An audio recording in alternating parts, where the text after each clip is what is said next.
Hey guys, Britt here. Welcome to End Times Bible Prophecy. Make sure to hit the subscribe, like, share, and restack buttons. Well, this is a scheme to seize total and complete control of our lives. What am I talking about? Well, I'm talking about the new monetary system they want to roll out that includes central bank digital currencies, tokenized assets, and digital IDs. We've talked about how they're looking to roll this out. They're developing this, testing this. They want to roll it out to the entire world. They just need the right circumstances to do it. I believe the current financial crisis we're involved in right now that's unfolding right before us is going to be how they do that. But we have this development that just took place here, or took place recently.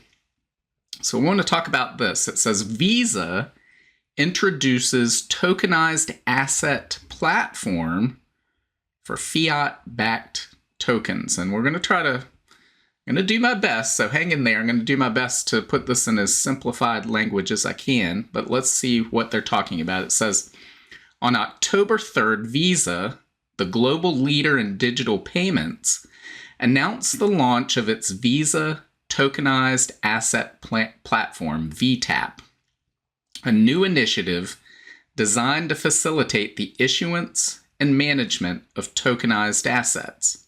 Taking advantage of its capabilities, banks can now issue fiat-backed tokens on blockchain networks. So let's start with, what is a tokenized asset? Well, essentially, let's try to think of it in very simplified terms as a digital representation of, let's call it the title deed or ownership and control.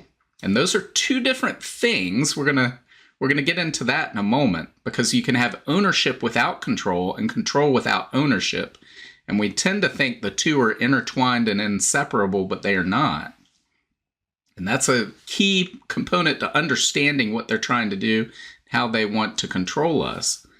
But you have a digital representation of real-world physical objects. So that's why we hear this term real-world assets. You'll hear that mentioned, RWA.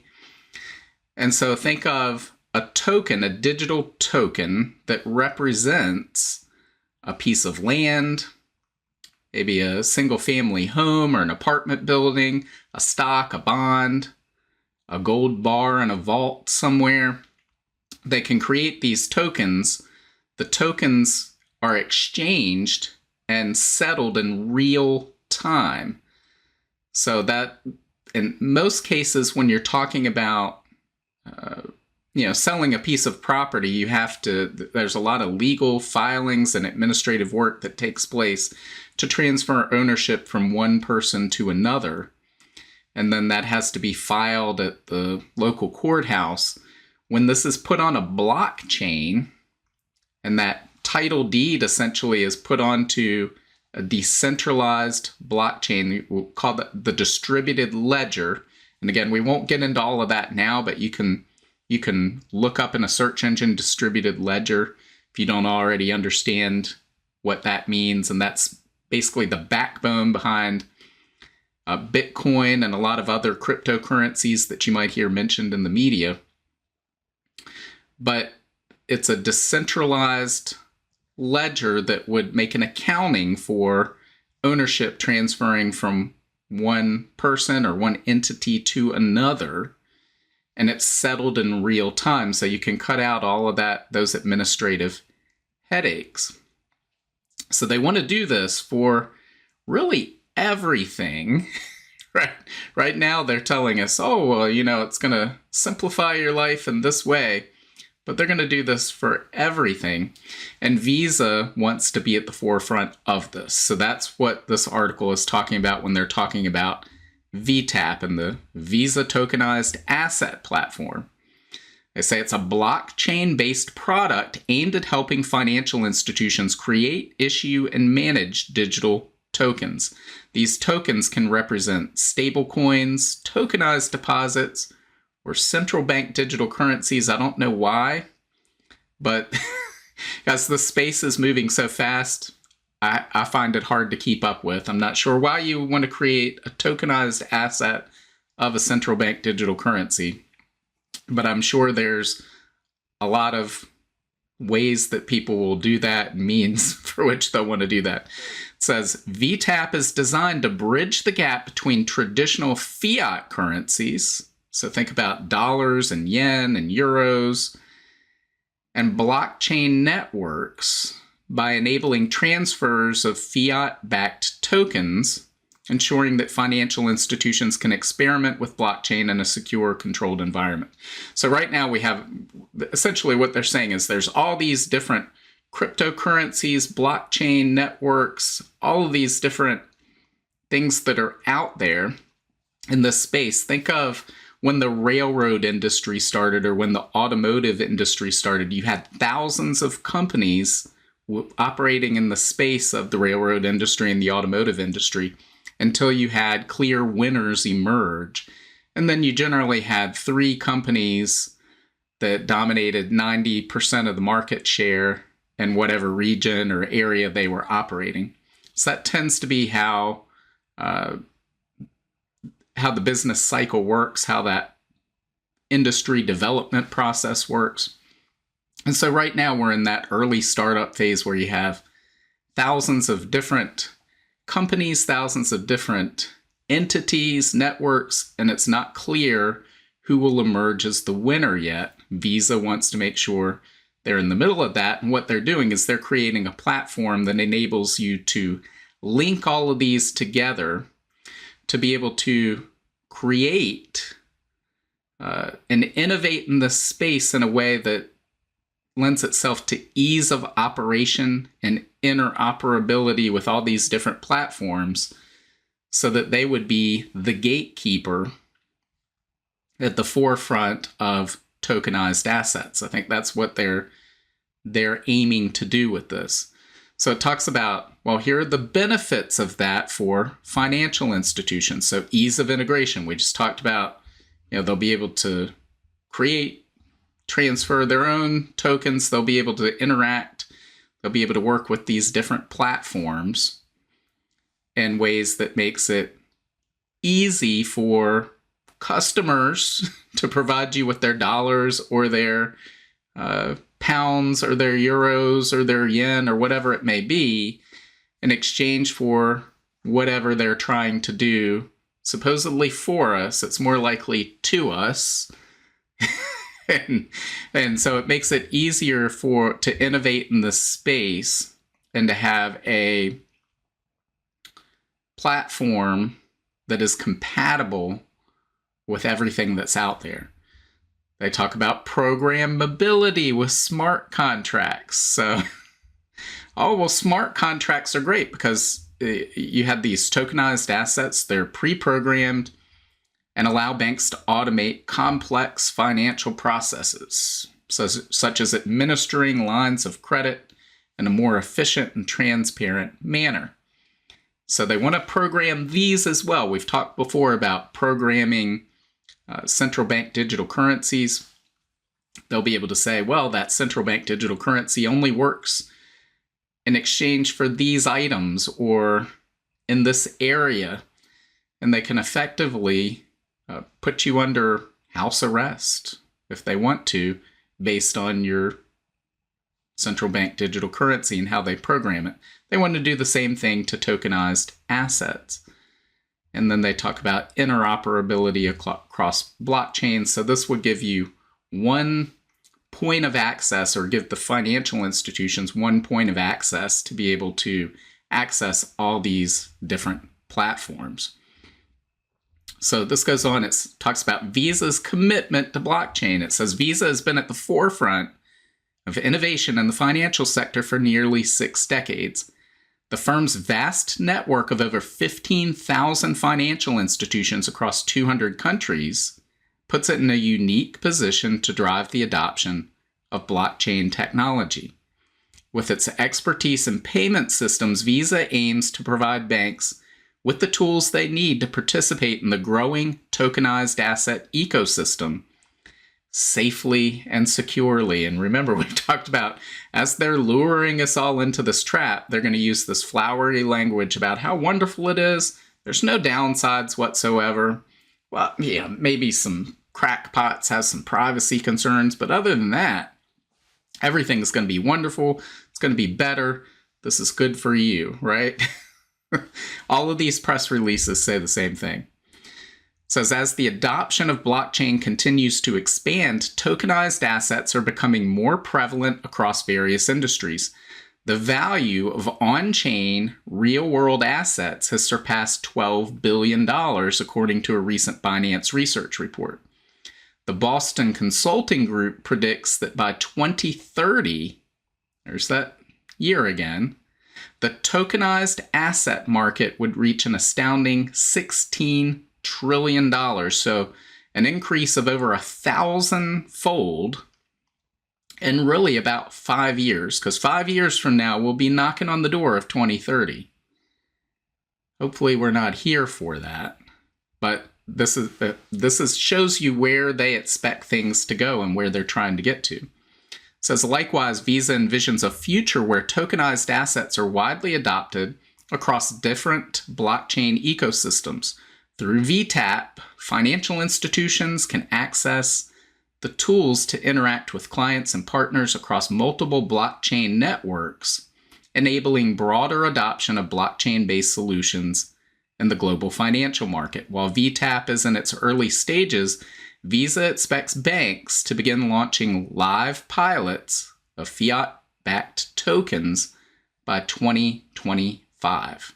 So this just goes to show us how they expect this market to grow, how big they expect this market to be, and they want to be at the forefront of that market.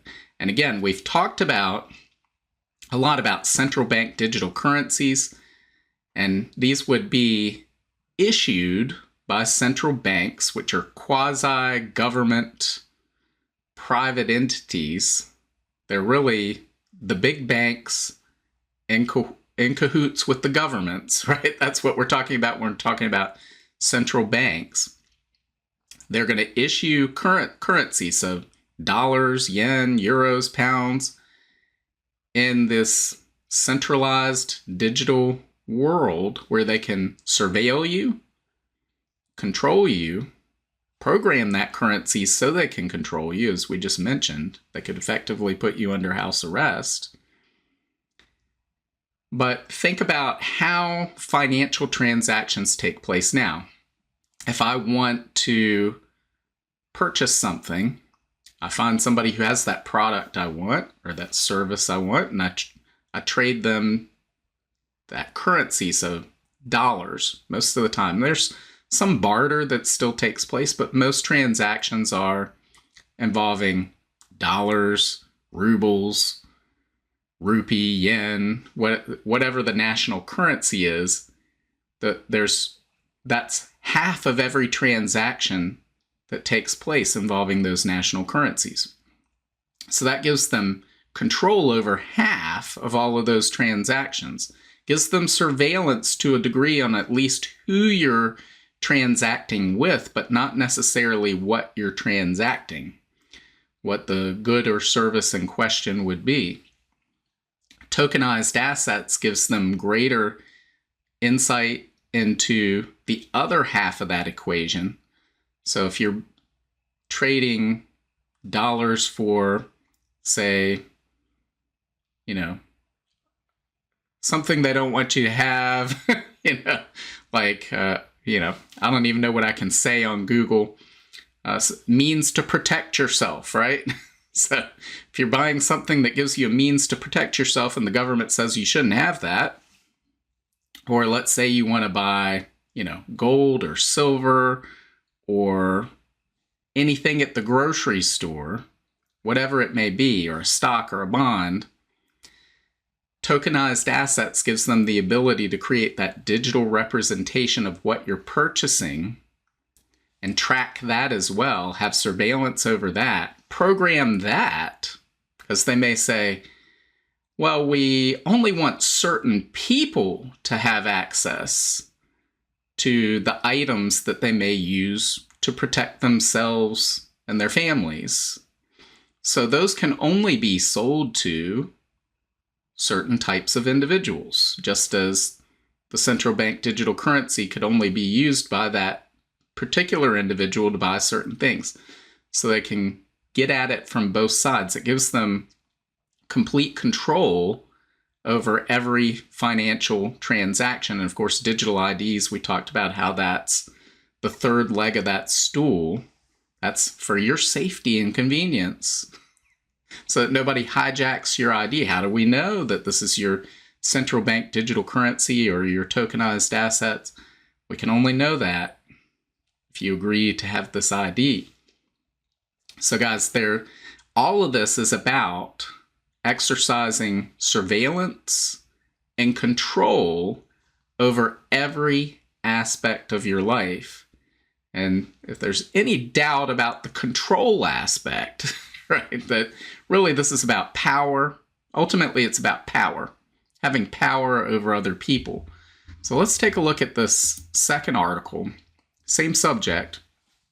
It says Visa to help banks test tokenized assets and smart contracts.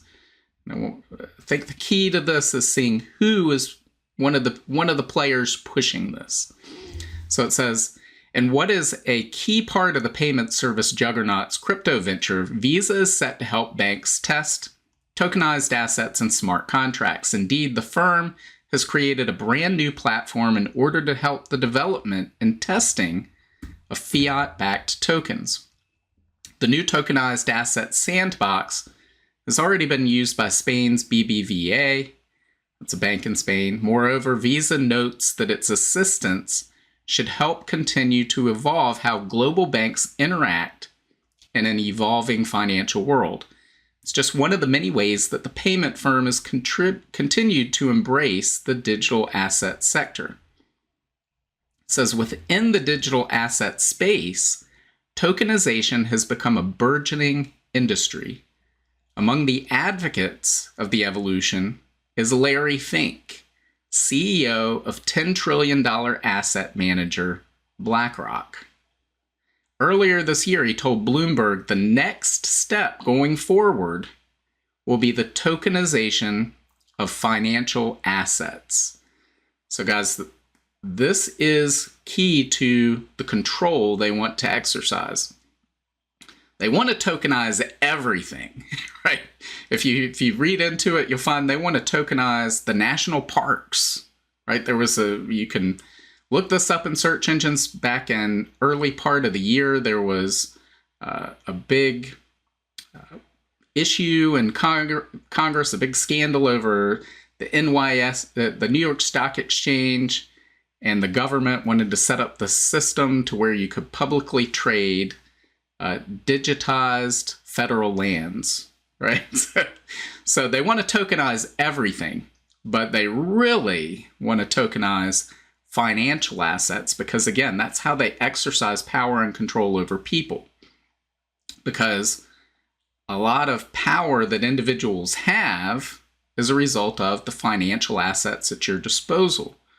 If you can't feed yourself, if you can't provide shelter for yourself, if you don't have the means to do that, you're pretty powerless. And so they want to be able to surveil and control individuals. And one of the primary methods for doing that is making sure that you have surveillance and control over all their financial assets. So notice again, Larry Fink says the next step is we're going to tokenize all these financial assets. He's the CEO of BlackRock. Now, many of you may be familiar with over the past, decade or so. There's been a lot of web pages, a lot of articles I've seen shared on social media talking about there are really three companies that control almost all the publicly traded companies on Earth. And those three companies are BlackRock, Vanguard, and State Street.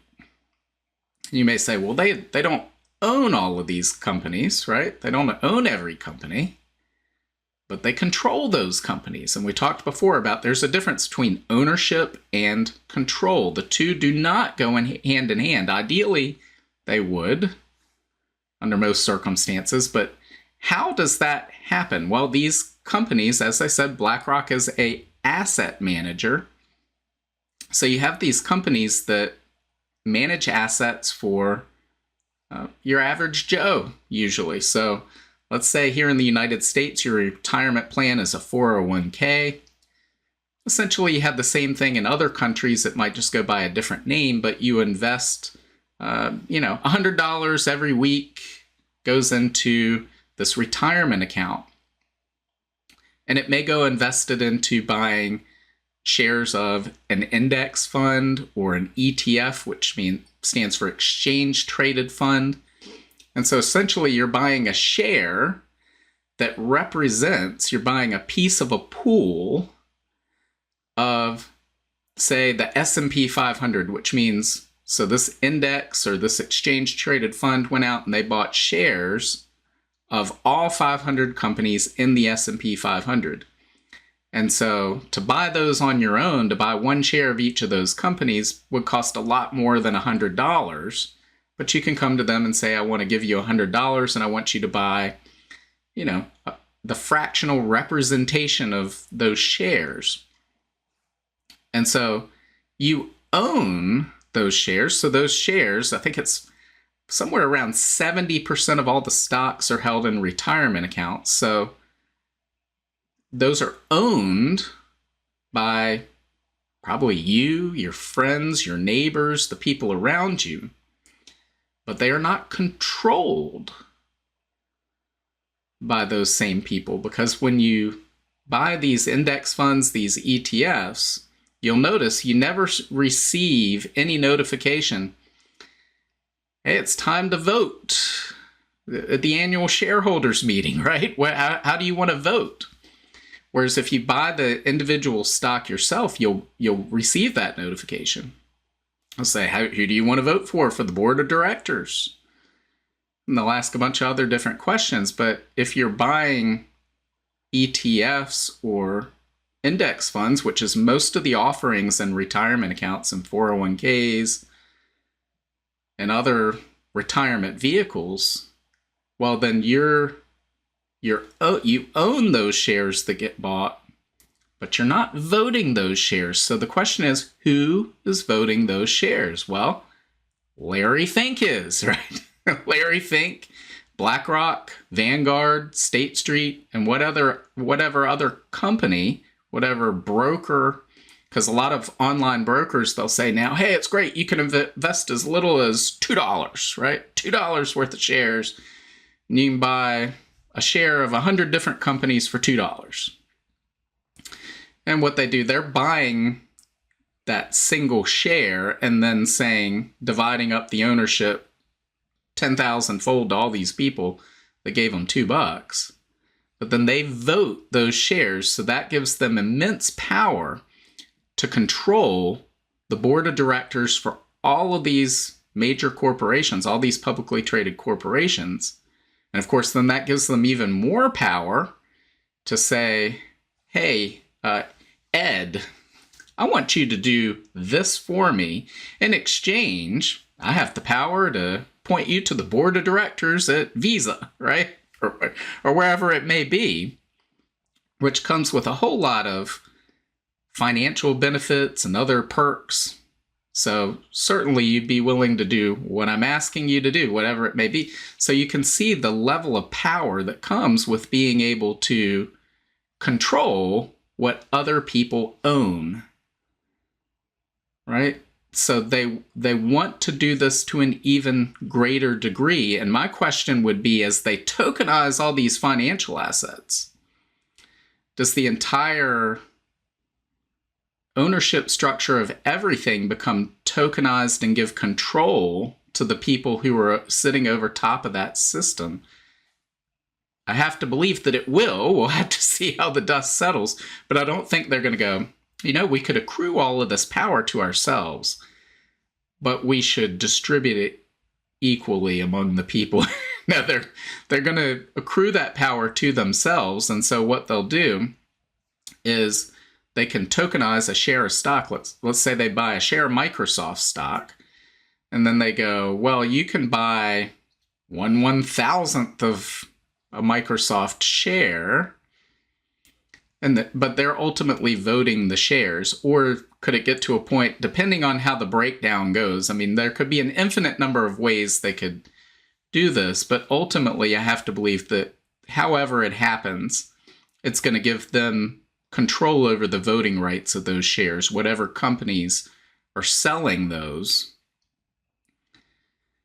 So it's just another level of control, guys. They're gonna roll this stuff out, and they'll claim there's all these benefits to it, just as we saw before where they claimed, well, biometric payments, that's better than using your phone or your credit card. I mean, cash, that's terrible. You know how long it takes to buy a hamburger at McDonald's, and you give them cash and they have to make change, give it back, although now it's a machine giving you the change back, but that takes, I don't know, like 45 seconds, right? But if you can just scan your face, right, that'll save you, that only takes 3 seconds, right? So look at all the time you save. If you do that 20 times a day, well, you're getting your life back, right? That's how they sell this stuff. It's so convenient. Yes, you're giving up complete control of your biometric data and all your privacy, and we can use this to control you ultimately, but you'll save an extra 40 seconds buying that hamburger, right? And if you're not using cash and you're using, a credit card or your phone, yeah, that takes 17 seconds versus 3. But you can still save 14 seconds buying that hamburger.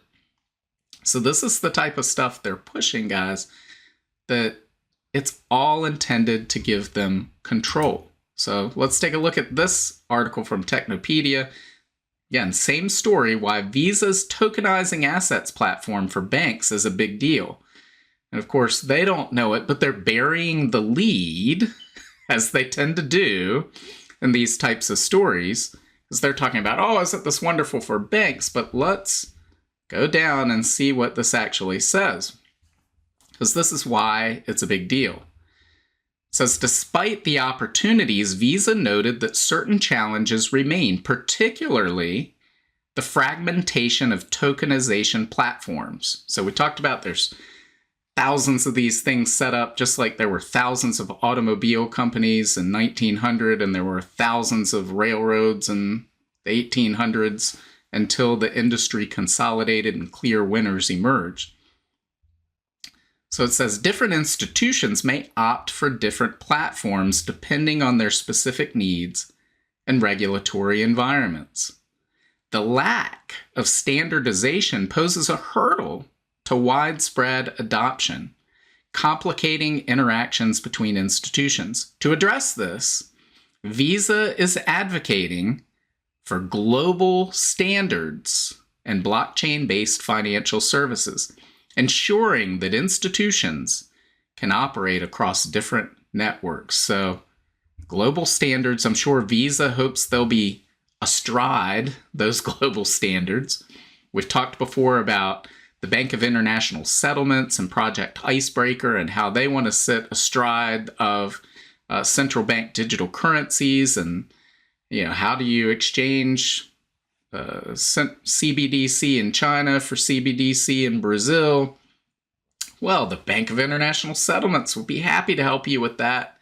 And then, of course, they control the entire system. So there's not one central bank digital currency. There can still be 1,000. But ultimately, they control those globally, and they had the global means to program that and cut you off from it, which again is what we read about in the book of Revelation, in Revelation chapter 13. We read about the mark of the beast system and the false prophet, the Antichrist, being able to control who can buy and who can sell. So Visa is looking to do the same thing on the tokenized asset side. So who knows who emerges from this as the winner, whether it's Bank of International Settlements, Visa, some combination of entities, who knows? But it's coming. They're pushing it. They're rolling it out. They want to push this system because it gives them greater control. And they know that the current system that's in place has a shelf life. It's coming to the end of its shelf life. It cannot continue on. It's a Ponzi scheme based on ever accumulating amounts of debt, which you can't accumulate ever greater amounts of debt indefinitely. Eventually that comes collapsing down, and it will. And so what's the new system they want to push on us? Well, we've talked about it's this. It's central bank digital currencies, tokenized assets, digital IDs. A system that collectively is indistinguishable in function and capability from the mark of the beast system. It is not the mark of the beast system. If you buy a digital token or sell one, that doesn't mean that you're participating in the mark of the beast system. But what they're putting in place, this foundation, these platforms, these structures, the backbone, the infrastructure for all of this, is setting up, it's creating that infrastructure for what will be the mark of the beast system in the very near future.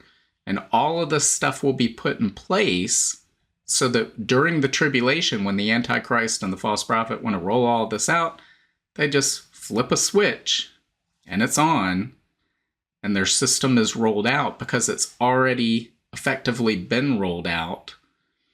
All of everything they need to run that system has already been put in place. We're seeing that happen right now, guys, and that tells us that the tribulation is drawing near, and all of this may sound bad, but the good news is that means that the return of Jesus Christ is also near, both at the end of the 7-year tribulation, when he comes to establish his millennial kingdom, as well as before the tribulation, when he comes for his church, the rapture of the church. So, guys, that's good news.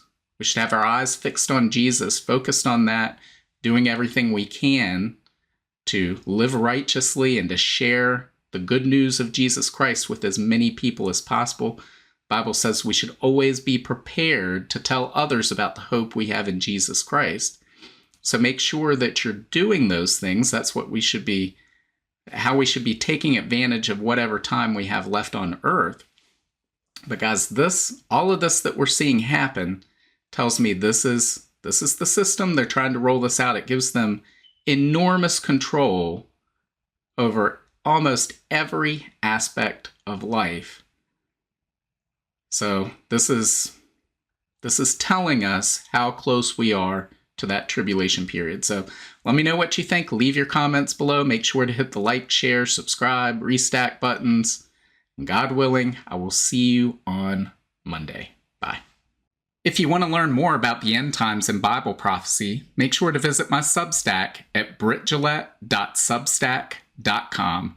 There you'll find my latest videos and articles, as well as notes, where I share the latest news headlines, the articles I'm reading, and the videos I'm watching. Subscribe for free, and each new post on Substack will be sent directly to your email. Just scroll to the bottom of the homepage and hit the subscribe button. As an added bonus, your first welcome email will include a link to a copy of my free ebook, 7 Signs of the End Times.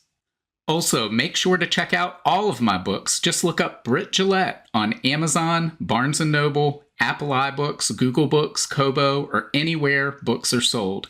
Thanks for watching today, and until next time, keep your eyes fixed on Jesus, the author and perfecter of our faith.